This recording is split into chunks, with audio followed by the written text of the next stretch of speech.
Lockdown பார்த்தோம் இல்லையா? நம்ம கொரோனா லாக்டவுன். அதுக்கப்புறம் இன்னொரு பெரிய லாக்டவுன் வரப்போகுது. நேற்று இரவுலேருந்து பார்த்தீங்கன்னா, பல இடங்களில் கமர்ஷியல் சிலிண்டர் கிடைக்கல. இருக்கிற ஸ்டாக்கெல்லாம் தீர்ந்து போச்சு. அதனால் நாங்கள் ஹோட்டலை மூட போகிறோம் அப்படின்னு சொல்லிட்டு நிறைய இடங்களில் சொல்கிறத கேள்விப்பட்டோம். மதுரையில் கிட்டத்தட்ட 80% எல்லா ஹோட்டலுமே இன்னைக்கு மூடிட்டோம். அதாவது ஈரான் இஸ்ரேல் போர். இந்த ஈரான் இஸ்ரேல் போரில் இஸ்ரேல் மேலே இருக்கக்கூடிய கோவத்தை ஈரானும், அதாவது அமெரிக்கா மேலே இருக்கக்கூடிய கோவத்தை முழுக்க என்ன பண்ணுது அப்படின்னா, ஈரான் அதோடைய அண்டை நாடுகளான சவுதி அரேபியா, துபாய், இதனால என்ன ஆயிருக்கு அப்படின்னா, சவுதி அரேபியாவிலேருந்து வெளியில், அதாவது உலகத்துக்கு வர வேண்டிய அந்த கேஸ் வர வேண்டிய அந்த வழித்தடம் இருக்கு இல்லையா, அதை மூடிட்டாங்க. ஸோ இதனால நிறைய இடங்களில் சிலிண்டர் தட்டுப்பாடாக இருக்குது. குறிப்பாக இந்தியாவில் இருக்கிற வரைக்கும் நம்ம பயன்படுத்திகிட்டு இருக்கலாம். இதுக்கப்புறம் என்ன பண்ணுறது அப்படிங்கிறது. 2 பெட்ரோல் பங்க்கில் பெட்ரோல் இல்லை அப்படின்னு சொல்கிறாங்க. பிகாஸ் என்ன ஆகுது அப்படின்னா, இந்த நேரம் பார்த்து இந்த நேரத்தில் அங்கேருந்து வர வேண்டிய அந்த ஸ்டாக் வரலைன்னும் போது இங்கே நமக்கு கிடைக்க வேண்டிய விஷயங்கள் எல்லாமே தட்டுப்பாடாக மாறுது. மக்கள் மத்தியில் கண்டிப்பாக ஒரு பீதி உருவாகும். என்னடா அது இந்த மாதிரி சொல்கிறாங்களே அப்படின்னு சொல்லிட்டு. ஏன்னா இன்னும் 2 நாட்களில் டீ கடைகள் கூட திறக்கிறது ரொம்ப கஷ்டம் அப்படின்ற ரேஞ்சுக்கு போயிட்டு இருக்கு. இதுக்கப்புறம் இது பெட்ரோல் டீசலை பாதிச்சது அப்படின்னா அது இன்னும் பெரிய ஒரு பிரச்சனையை உண்டு பண்ணும்.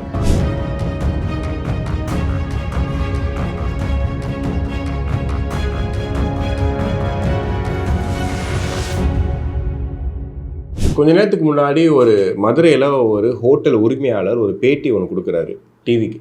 அதை பார்த்ததுக்கப்புறம் இதை பற்றி கண்டிப்பாக பேசியே ஆகணுமே அப்படின்னு தோண ஆரம்பிச்சிது. என்ன அப்படின்னா, லாக்டவுன் பார்த்தோம் இல்லையா? நம்ம கொரோனா லாக்டவுன், COVID-19, அதனால் பெரிய ஒரு லாக்டவுனை சந்தித்தோம். அதுக்கப்புறம் இன்னொரு பெரிய லாக்டவுன் வரப்போகுது அப்படின்னு சொன்னார். என்ன லாக்டவுன் அப்படின்னு கேட்டிங்கன்னா, மதுரையில் கிட்டத்தட்ட 80% எல்லா ஹோட்டலுமே இன்றைக்கி மூடிட்டோம். அதாவது ப்ரொடக்ஷன் எதுவும் பண்ணலை, நாங்கள் ஹோட்டலை மூடிட்டோம் அப்படின்னு. என்ன காரணம்னு கேட்டால், நீங்கள் கேள்விப்பட்டிருப்பீங்க. நேற்று இரவுலேருந்து, ஆக்சுவலி 2 டேஸாக அது போயிட்டு தான் இருக்குது. பட் நேற்று இரவுலேருந்து பார்த்தீங்கன்னா, பல இடங்களில் கமர்ஷியல் சிலிண்டர் கிடைக்கல. இருக்கிற ஸ்டாக்கெல்லாம் தீர்ந்து போச்சு. அதனால் நாங்கள் ஹோட்டலை மூட போகிறோம் அப்படின்னு சொல்லிட்டு நிறைய இடங்களில் சொல்கிறத கேள்விப்பட்டோம். இன்றைக்கி என்ன ஆச்சு அப்படின்னா, இந்த கமர்ஷியல் சிலிண்டர் கிடைக்காதனால, தட்டுப்பாட்டுனால கிட்டத்தட்ட பார்த்தீங்கன்னா, சென்னையில் முக்கியமாக இயங்கிட்டு இருக்கக்கூடிய A2Bயாக இருக்கட்டும், மதுரையில் அன்னபூர்ணவாக இருக்கட்டும், இந்த மாதிரி முக்கிய நிறுவனங்கள் இருப்பாங்க இல்லையா, அந்த ஹோட்டல் நிறுவனங்கள் எல்லாருமே தங்களுடைய பிரான்ச்சஸை குறைச்சிக்கிட்டு, பாதி விஷயம் எல்லாத்தையும் மூடிட்டு, எங்களால் முடியாது, இதுக்கு மேலே எங்களால் ப்ரொடக்ஷன் பண்ண முடியாதுன்ற ரேஞ்சுக்கு போயிட்டாங்க அப்படின்ற செய்தியை கேட்கும்போது தான் இதோட சீரியஸ்னஸே புரிய வருது. அதாவது பார்த்தீங்கன்னா, ஒரு கமர்ஷியல் சிலிண்டரை புக் பண்ணால் ஒரு 21 டேஸ் டைம் இருக்குது அது திரும்ப வர்றதுக்கு. பட் இதை இப்போ 25 டேஸாக மாற்றிருக்காங்க. அதை தாண்டி சிலிண்டரை புக் பண்ணாலும் சிலிண்டர் கிடைக்கணும்ல, அதற்கான வழியும் இப்போ இல்லை. அப்படிங்கிறதுனால இப்போ எல்லா ஹோட்டல்களும் மூடப்பட வேண்டிய சுச்சுவேஷனும் தள்ளப்பட்டிருக்கிறதாக சொல்கிறாங்க. சரி, ஏன் இந்த கமர்ஷியல் சிலிண்டர் கிடைக்க மாட்டேங்குது, தட்டுப்பாடு ஏன் வந்துச்சு அப்படின்னு கேட்டிங்கன்னா, நமக்கு சோர்ஸ் எங்கேருந்து கிடைக்கிது, எங்கேருந்து நம்ம வாங்குகிறோம் அப்படின்னா, சவுதி அரேபியாவிலேருந்து வாங்குகிறோம். இப்போ நீங்கள் செய்திகள் கண்டிப்பாக பார்த்துருப்பீங்க. ஈரான் இஸ்ரேல் போர். இந்த ஈரான் இஸ்ரேல் போரில் இஸ்ரேல் மேலே இருக்கக்கூடிய கோவத்தை ஈரானும், அதாவது அமெரிக்கா மேலே இருக்கக்கூடிய கோவத்தை முழுக்க என்ன பண்ணுது அப்படின்னா, ஈரான் அதோடைய அண்டை நாடுகளான சவுதி அரேபியா, துபாய், இந்த மாதிரியான நாடுகள் மேலே அவங்க குண்டு மழையை பொழிஞ்சிட்ருக்காங்க. டெய்லி ஒரு தாக்குதல், டெய்லி ஒரு பிரச்சனை போயிட்டே இருக்குது. இதில் இவங்க அமைதி பேச்சுவார்த்தை அப்படிங்கிறாங்க. ஆனால் எதுவுமே இங்கே எட்டப்படலை. ஏன்னா அங்கே ஒரு முக்கியமான தலைவரை அங்கே கொண்டுட்டாங்க அப்படிங்கிற அந்த கோவத்தில் ஈரான் தொடர்ந்து தாக்கிட்டே இருக்காங்க. இதனால் என்ன ஆயிருக்கு அப்படின்னா, சவுதி அரேபியாவிலேருந்து வெளியில், அதாவது உலகத்துக்கு வர வேண்டிய அந்த கேஸ் வர வேண்டிய அந்த வழித்தடம் இருக்கு இல்லையா, அதை மூடிட்டாங்க. ஸோ இதனால நிறைய இடங்களில் சிலிண்டர் தட்டுப்பாடாக இருக்குது. குறிப்பாக இந்தியாவில் இருக்கிற வரைக்கும் நம்ம பயன்படுத்திகிட்டு இருக்கலாம். இதுக்கப்புறம் என்ன பண்ணுறது அப்படிங்கிறது. ஏன்னா ஒரு காலம் வரைக்கும் சொல்லுவாங்க, ஹோட்டல்ஸில் பார்த்துருப்போம், நம்ம அடுப்பு வச்சுலாம் இது பண்ணிகிட்டு இருந்தாங்க. பட் இப்போ இருக்க காலகட்டத்தில் எல்லா இடத்துலையுமே சிலிண்டர்ஸ் இருக்குது. ஸோ அப்படின்னும் போது ஒரு கட்டத்துக்கு மேலே அவங்க என்ன பண்ண முடியும்? இன்றைக்கெலாம் ஒரு இதாக பார்த்தேன், ஒரு போஸ்ட்டு பார்த்தேன். வெரைட்டி ரைஸ் இன்னைக்கு செய்ய முடியல, காரணம் சிலிண்டர் தட்டுப்பாடுன்னு சொல்லிட்டு ஓப்பனாக ஒரு போர்டே வச்சுருக்கிறாங்க. ஸோ இது ஹோட்டல்லாம் மூடுறாங்களே, இதனால் என்ன பெரிய ஒரு இஷ்யூ ஆகிடுமான்னு கேட்டிங்கன்னா, கண்டிப்பாக அது ஒரு இஷ்யூ தான். ஏன்னா இப்போ இருக்கக்கூடிய காலகட்டத்தில் நிறைய பேர் வீட்டில் சமைச்சு சாப்பிட்றாங்க. அவங்களுக்கு ஈஸியாக பிரச்சனைலாம் போயிடும். ஆனால் ஹோட்டலில் சாப்பிட்றவங்க இருக்காங்க இல்லையா அப்படின்னு கேட்டிங்கன்னா, கண்டிப்பாக இப்போயும் இருக்காங்க. இப்போ கொஞ்ச நேரத்துக்கு முன்னாடி பார்த்தீங்கன்னா, பெங்களூரில் ஒரு 80% வந்து ஹோட்டல்கள் நாளையிலேருந்து இயங்காதுன்னு சொல்லி போர்டே வச்சுட்டாங்களாம். காரணம் வந்து எங்கள்கிட்ட கேஸ் சிலிண்டர் இல்லை, என்னால் பண்ண முடியாது அப்படின்ட்டு. பாண்டிச்சேரியில் கிட்டத்தட்ட ஒரு 50% ஹோட்டல் வந்து இப்போ மூடிட்டாங்க. இதுக்கப்புறம் வந்து நாளைக்கு கழிச்சு நிலைமை என்னன்றதை தெரிஞ்சுக்கிட்டு தான் நாங்கள் பண்ண முடியும் அப்படின்னு சொல்லிட்டாங்க. இது வந்து கமர்ஷியல் சிலிண்டருக்கு மட்டும் கிடையாது. அடுத்ததாக பாதிக்கப்பட போகிறது பார்த்தீங்கன்னா வீட்டில் யூஸ் பண்ணுற சிலிண்டர்ஸ் இருக்குல்ல, அதுவுமே வராது அப்படின்ற மாதிரி சொல்கிறாங்க.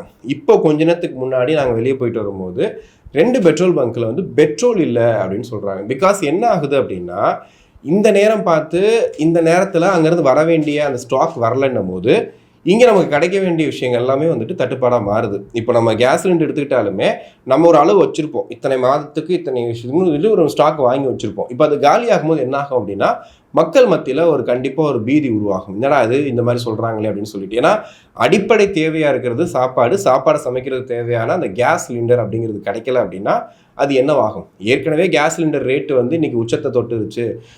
600 ரூபாய்க்கு வாங்கிட்டு இருந்தோம். இப்போ பார்த்தீங்கன்னா ஒரு 4-5 வருடங்களில் இன்றைக்கி 900 ரூபாய் ஆகுது. அதுவும் நம்ம வந்து வீட்டில் வந்து போட்டு போனாங்கன்னா 1100 ரூபாய் வரைக்கும் தரோம்னு சொல்லிட்டு அதை பற்றி பேசிகிட்டு இருந்தோம்.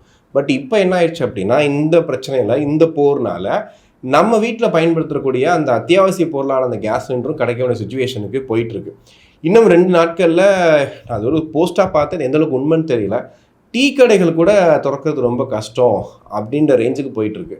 ஆனால் இப்போ பாஜக தரப்பில் சில பேர் என்ன சொல்கிறாங்க அப்படின்னா வந்துட்டு, அப்படிலாம் ஒன்றும் பெருசாலாம் இது இல்லைங்க, அவ்வளோ பெரிய தட்டுப்பாடெலாம் கிடையாதுங்க, இது சும்மா அப்படி உருவாக்கப்படுது, இப்படி அரசியல் அதெல்லாம் பேசுகிறாங்க. இதுக்கு முன்னாடி என்ன அரசியல் இருக்க போகுது?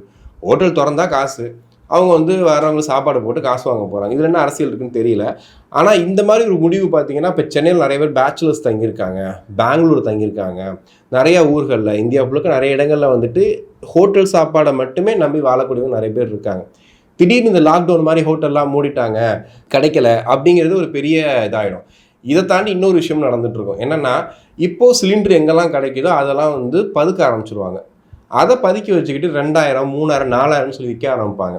ஒருவேளை இந்த பிரச்சனை ரொம்ப நாள் நீண்டு போச்சு அப்படின்னா, எப்படி நம்ம ஜிஎஸ்டின்னு ஒரு வரி வந்தோடனே இங்கே பாருப்பா இட்லி ரேட் இவ்வளவா, தோசை ரேட் இவ்வளவான்னு சொல்லிட்டு நம்ம இந்த மீம்லாம் போட்டுட்டு இருந்தோம்ல, அது மாதிரி கேஸ் சிலிண்டர் இல்லை அப்படிங்கிறதே ஒரு மீமாகவும் அதை வச்சு ஒரு பெரிய விலையேற்றமாக கொண்டு போகிறதுக்கும் வாய்ப்பு இருக்குது. ஸோ ரெண்டுக்குமே வந்து இப்போ இருக்க சுச்சுவேஷனில் வாய்ப்பு இருக்குது. இதுக்காக நம்ம பீதி அடையணுமா, இதுக்காக ரொம்ப பயப்படணுமா அப்படின்னு கேட்டிங்கன்னா, கண்டிப்பாக இது 2-3 நாள் சரியாகுன்ற சுச்சுவேஷனில் தான் சொல்லிகிட்டு இருக்காங்க. பட் இருந்தாலுமே ஒருவேளை ஒரு எக்ஸ்ட்ரா 2 நாள் ஆச்சு அப்படின்னா நம்மளோட அடிப்படை தேவையே என்ன ஆகும் அப்படிங்கிறதான் வந்துட்டு ஒரு பெரிய ஆச்சரியமான ஒரு விஷயமா இருக்குது. இப்போவே பார்த்தீங்கன்னா சென்னையில் அதாவது ரொம்ப அதிகமாக பயன்படுத்தக்கூடிய, அதிகமாக போயிட்டு வரக்கூடிய ஒரு இடம் அப்படின்னு கேட்டிங்கன்னா A2B. அது வந்து ரொம்ப பாரம்பரியமாக பார்த்துட்ருக்கோம். அந்த ஹோட்டலில் பார்த்தீங்கன்னா சில இடங்களில் எங்களால் வந்துட்டு எங்கள் பிரான்ச்சஸ் நடத்த முடியல அப்படின்னு சொல்லிட்டு க்ளோஸ் பண்ணியிருக்காங்க. சில மெட்ரோ இருக்கக்கூடிய இடங்கள் இருக்குல்ல, அங்கே மட்டும்தான் ரன் ஆகிட்டு இருக்குது. பிகாஸ் அங்கே வந்து கொஞ்சம் எலக்ட்ரிக் ஸ்டவ்லாம் இருக்கிறதுனால அங்கே ரன் ஆகிட்டு இருக்குது. மற்ற இடங்கள்லாம் நாங்கள் பண்ணுறது இல்லைன்னு சொல்கிறாங்க. ஸோ இந்த தட்டுப்பாடு மக்கள் மத்தியில் ஒரு அச்சத்தை ஏற்படுத்தியிருக்கான்னு கேட்டால் கண்டிப்பாக ஏற்படுத்தியிருக்கு. இதை ஒரு காரணமாக பயன்படுத்திக்கிட்டு விலையேற்றம் அப்படிங்கிறதையும் கண்டிப்பாக பண்ணத்தான் செய்வாங்க. இதுக்கப்புறம் இது பெட்ரோல் டீசலை வந்து பாதிச்சது அப்படின்னா அது இன்னும் பெரிய ஒரு பிரச்சனையை உண்டு பண்ணும். இதை சீக்கிரமாக இது என்ன பிரச்சனை அப்படிங்கிறத புரிஞ்சுக்கிட்டு மக்களும் வந்து கொஞ்சம் பதற்றம் அடையாமவும் அரசாங்கமும் இதை சீக்கிரம் அதை வந்து இந்த பிரச்சனைக்கான ஒரு தீர்வை கொடுக்கணும் அப்படிங்கிறதான் வந்து எல்லாரோட எதிர்பார்ப்பாக இருக்குது. ஸோ நீங்கள் உங்கள் வீட்டில் கேஸ் வச்சுருந்தாலும் கொஞ்சம் பத்திரமா கம்மியாக யூஸ் பண்ணி பார்த்துக்கோங்க. ஏன்னா என்ன நடக்கணும்னே தெரியாது. ஒரு 2-3 டேஸில் என்ன வேணால் ஆகலாம். ஸோ அதையும் வந்துட்டு நீங்கள் பார்த்துக்கோங்க. நன்றி.